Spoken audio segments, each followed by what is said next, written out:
Esther, chapter 15.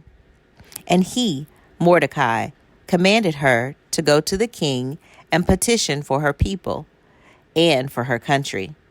Remember, he said, the days of your low estate, and how you were brought up by my hand, because Haman, the second after the king, has spoken against us to put us to death. And you must call on the Lord and speak to the king for us and deliver us from death. And on the third day she laid away the garments she wore and put on her glorious apparel. And glittering in royal robes, after she had called on God, the ruler and Savior of all, she took 2 maids with her, and she leaned on one of them as if for delicateness and excessive tenderness. She were not able to bear up her own body. And the other maid followed her lady, bearing up her train flowing on the ground. But she, with a rosy color in her face, and with gracious and bright eyes, hid a mind full of anguish and exceeding great fear.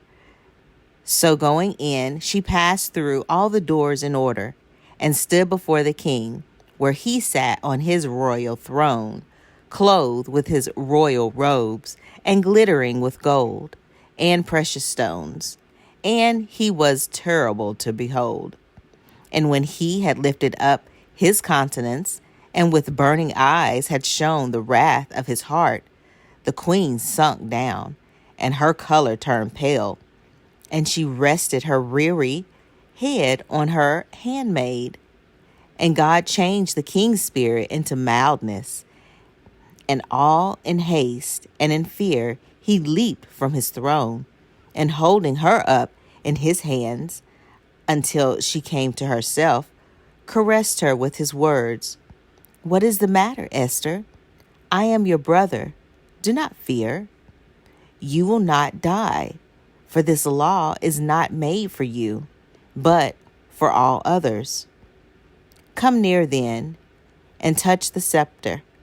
And as she held her peace, he took the golden scepter and laid it on her neck, and kissed her, and said, "Why do you not speak to me?"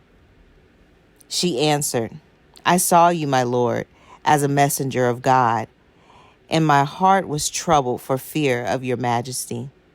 For you, my lord, are very admirable, and your face is full of graces."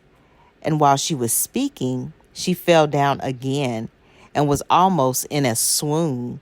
But the king was troubled, and all his servants comforted her.